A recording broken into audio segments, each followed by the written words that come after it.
it's Dave. I'm hoping you'll make me part of your rotation for science fiction discussion and review. Today I'd like to talk about books 3 and 4 of the Hyperion Cantos by Dan Simmons. These books are Endymion and The Rise of Endymion. So let's get into it. So before we get started, I just want to make sure you've read Hyperion and The Fall of Hyperion, books 1 and 2. If you have not, do not pass go. Do not collect $200. Go directly back to the bookstore and get those two books. Right? Come back and see me when you're finished with those. I'm assuming you have, though. And so let me give you a little bit of background on where we are. Right? So Hyperion is set about 300 years after the fall of Hyperion. Due to the destruction of the Farcaster network at the end of the fall of Hyperion, a lot of worlds have fallen into revolution, mass starvation, and general disarray. Right? Some new societies have sprung up, but in general the world is a little bit of a poorer place with poorer communication and connectivity than we had in the past. The Catholic Church, which had diminished importance back in the fall of Hyperion days, has now risen to become the hegemonic power of this new society. Okay, now they're called the Pax. They have much better technology than everybody else, and they pretty much control human space all the way up to the edges of the outback, right? And the outback, if you recall, is where the ousters live, right? And the ousters remain to be your foil for human civilization. The Hyperion Cantos, the literary work written by the poet Martin Salinas in the books, is now literary canon of this civilization. Now, it is banned by the Pax. You're not allowed to read it. That everybody has. And so the story of the pilgrims and the Shrike are now just part of the lore of this civilization. Let's get into the plot. We start off in the world of Hyperion, following a character by the name of Endymion. He's not a character we've seen in the earlier works, and he's a simple guy, kind of a rough and tumble guy, who's had a background in the military, as a bouncer, construction work, and now he's a guide for hunters out in the kind of in the swamplands of Aquila, near Port Romance, up the river, the Cannes River, from there. Okay, so that's kind of where he starts his tale. Now that's the start of the tale, but actually chapter 1 is really pretty interesting how it kicks off the book and really just grabs you. He's actually in a Schrodinger's cat box. You remember Schrodinger's cat, neither dead nor alive. Well, Rahl is in this box. It's a prison, and it's orbiting some planet, right? And he's waiting for a random timer to kick off and detect a radioactive isotope and open a cyanide capsule and kill him. So he's sitting in this capsule in this Schrodinger's cat box device as a death sentence. Neither dead nor alive. Nobody knows, and nobody killed him because it's the box that will do it. Just the random happenings of the universe, right? And so he's writing his memoirs. Right? So it's a really interesting beginning to just grab you by the throat, and it reminds me of the beginning of a culture novel by Ian M. Banks called Consider Phlebas, where the lead character is also on a ship about to be drowned. He's in a waste tank, and as the book starts, the waste is up to his nose, and he's just barely surviving. And every time somebody flushes a toilet on the ship, it empties into his tank, and he's about to die until something happens, and he doesn't, and then that starts off the story of Consider Phlebas. So this was made me think of that when I read it, and so it's a really cool beginning. And he tells you right off the bat, Endymion does, that he is traveling with a Messiah, the one who teaches, and it's some woman, and so you're curious. Well, who's this Messiah character, right? And so he kicks it off with that information, right?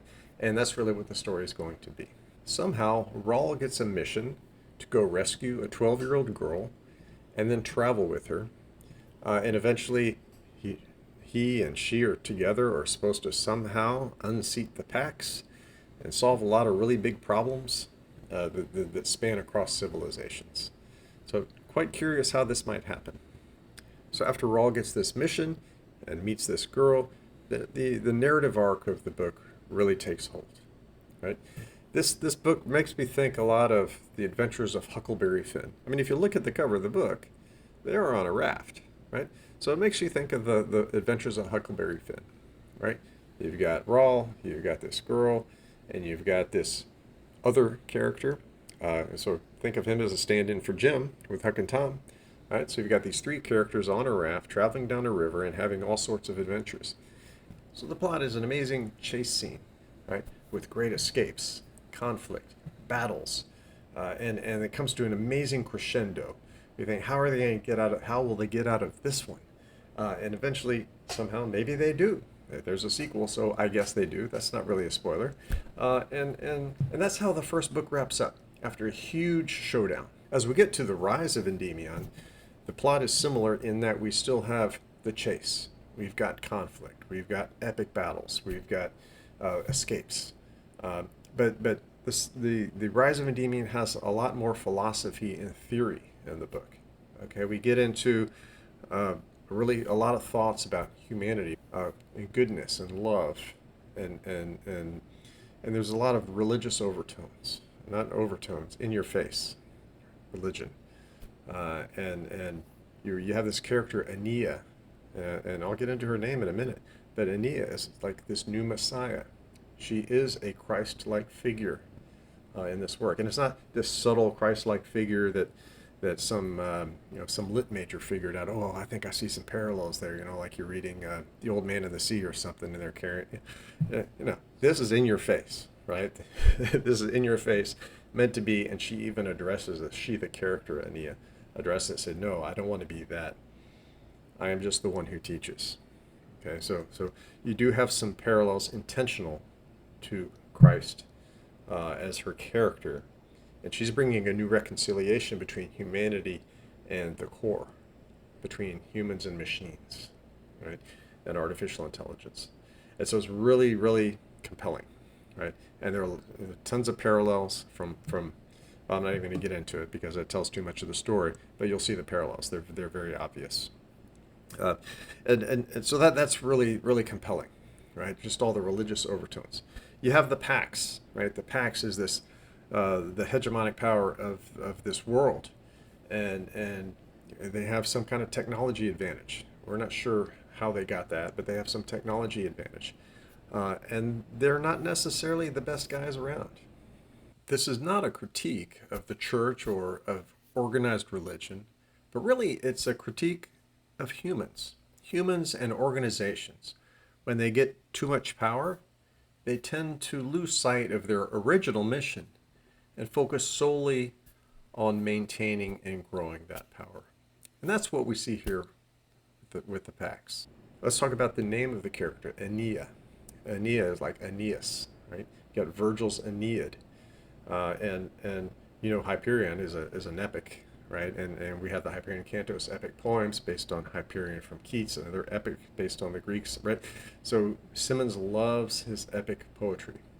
Well, you've got Aeneas from Virgil's Aeneid, who wandered around after the Trojan War, eventually made it to Rome, and is, in myth at least, considered to be the founder of the Roman Empire. All right, so a transformational figure. All right, so you have Aeneas, this new transformational figure for a future world where we're trying to reconcile humanity and artificial intelligence and chart a new path forward. So I love just all the symbolism of the names, all the overlap with faith, and as this Christ figure, but also an Aeneas figure, right? It's really, really, really, really interesting, right? And so the second book wraps and has a great crescendo as well, great final scene. People laugh, people cry, you name it. It's a great final scene, and you're thinking, oh gosh, this is the end of the book. But of course not. You still have a few chapters to go, right? You've got one more surprise in store for you. Now, if you read the tea leaves, you probably weren't surprised. I kind of read the tea leaves, and I think I predicted that one. But still a couple little surprises, and it just closed so nicely, right? It was a really nice wrap, putting a bow around everything that we had going back to Hyperion. right? So when the fall of Hyperion ended, we still had a lot of open issues, a lot of open threads. So this really closed out everything. It really made me hungry for more. Right? I mean, I want to go find some more Dan Simmons to read. So if you do have some Simmons that you would recommend, throw it in the comments. I'm thinking about Ilium. I'm not sure. You know, the reviews were not as strong as they are for Hyperion, clearly, because Hyperion is an A plus. I would rate Endymion, Rise of Endymion, as an A. Action, plot, very well written, humorous. Rise of Endymion, probably more of an A minus. We did get a lot more into the philosophy and theory, but you got to read it, because when you're done with the Endymion, the first thing you want to do is run down and get your copy of the next book and keep going. Right? I immediately got Rise of Endymion when I finished and started reading, because it's just a nice flow. There's a 4-year gap between the two, but there's just some nice flow through that. All right.